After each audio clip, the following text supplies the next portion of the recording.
Sobat Viral Kristen, apa yang terjadi ketika seorang pemuda dengan visi besar memutuskan untuk mengabdikan hidupnya bagi pelayanan? Jawabannya mungkin bisa kita temukan dalam perjalanan hidup Pastor Josia Abdi Saputra, seorang tokoh yang namanya tak asing di kalangan komunitas Kristen Indonesia.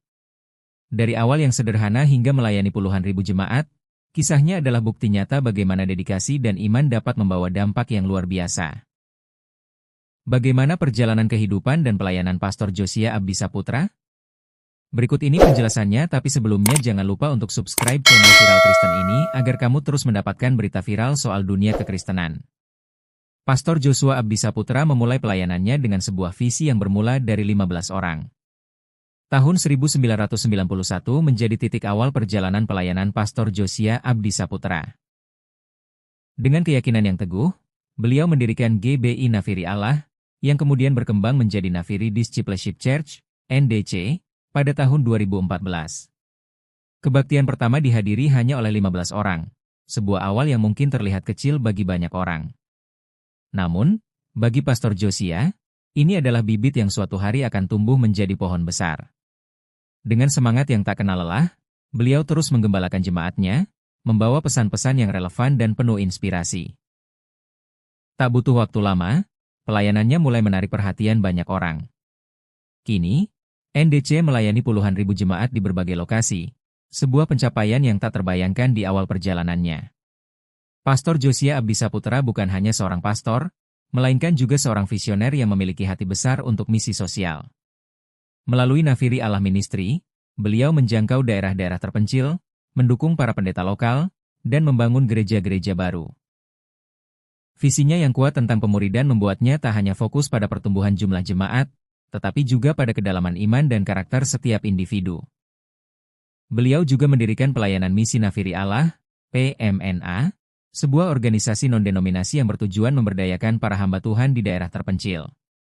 Tak hanya itu, melalui yayasan-yayasan seperti Yayasan Suara Nafiri Kemenangan, Yayasan Suara Nafiri Pengharapan, dan Yayasan Suara Nafiri Sejahtera, PS Josia memperluas pelayanannya ke berbagai aspek kehidupan, mulai dari pendidikan, kesehatan, hingga bantuan sosial.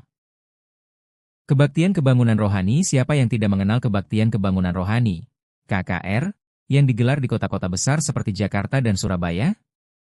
Pastor Josia Abdi Saputra telah memimpin berbagai KKR besar yang dihadiri ribuan orang.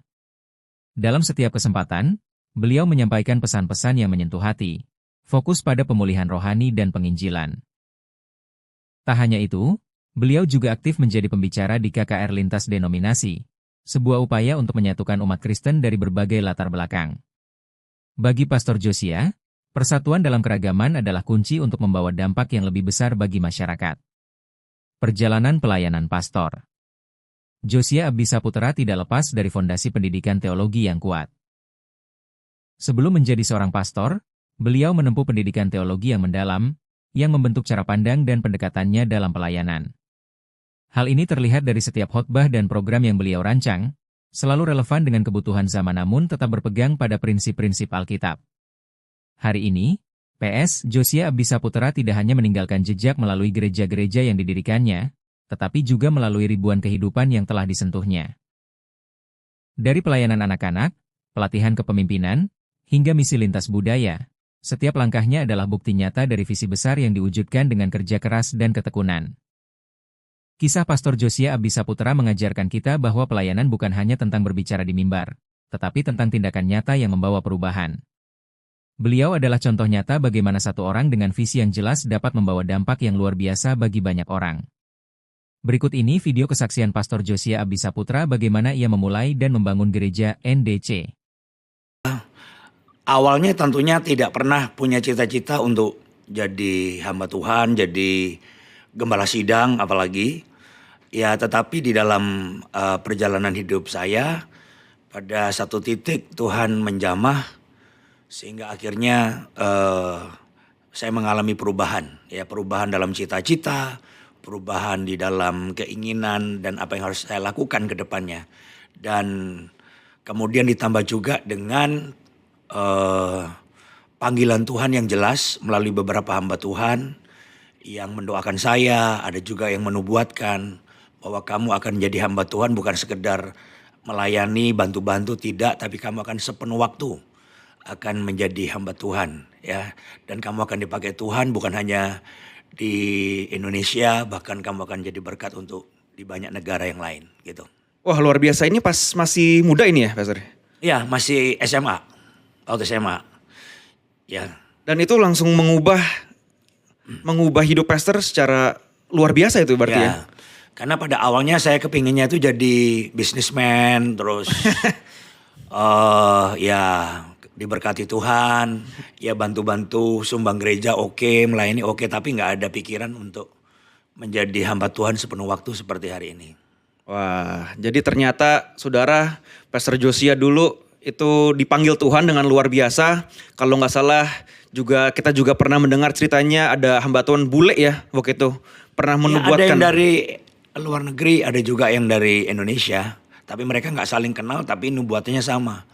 Bahwa kamu aku panggil secara khusus untuk menjadi hambaku, kata Tuhan. Dan kamu akan jadi berkat bagi banyak bangsa. Wah luar biasa. Nah Pastor sampai titik ini kan dari umur 19 sampai sekarang titik ini pasti mengalami banyak kesulitan. Pasti pernah mengalami banyak challenges dalam perjalanan ministrinya Pastor Josia. Nah ketika challenges itu hadir, atau pernah gak Pastor mengalami silent treatment dari Tuhan? Dan Tuhan gak menjawab doanya Pastor, atau apakah challenges Pastor sejauh ini? Ya tentunya karena saya menjadi gembala sidang itu banyak orang bilang terlalu muda. Dalam pengertian saya belum menikah. Saya belum menikah, jadi usianya waktu itu masih sekitar 24 tahun. Jadi sebagai penginjil udah kemana-mana, banyak yang mengundang khotbah. Tapi begitu saya jadi gembala, wah Yosia kamu terlalu muda untuk jadi gembala gitu. Kalau kamu penginjil, pengkhotbah oke. Jadi itu yang bikin shock pertama pada waktu memulai menjadi gembala di sebuah gereja. Itu yang mau jadi pengurus itu nyaris nggak ada. Cuma 1-2 orang aja yang bantu. Dan jumlah jemaahnya cuma 15 orang aja. Jadi itu dari awal aja udah shock gitu. Kalau KKR yang datang bisa ribuan, bahkan puluhan ribu. KKR di luar gitu. Di gedung-gedung umum. Tapi begitu jadi gembala, yang datang 15. Dan yang bantu pelayanan itu nyaris cuma 1-2 orang aja. Dan ini tantangan yang berat. Karena apa? Saya harus jadi penerima tamu. Saya yang main musik. Saya yang khotbah. Waktu selesai doa berkat saya cepat keluar dan saya yang menyambut tamu di pintu, menyambut jemaat di pintu keluar gitu. Wah, jadi kalau khotbah di KKR yang datang belasan ribu, tapi jemaat sendiri cuma 15. Tidak selalu belasan ribu, tapi dalam KKR-KKR tertentu yang hadir bisa sampai segitu. Artinya saya berpikir waktu memulai jadi gembala, ya paling enggak 200-300 lah gitu kan. Tapi ternyata yang datang cuma 15 orang.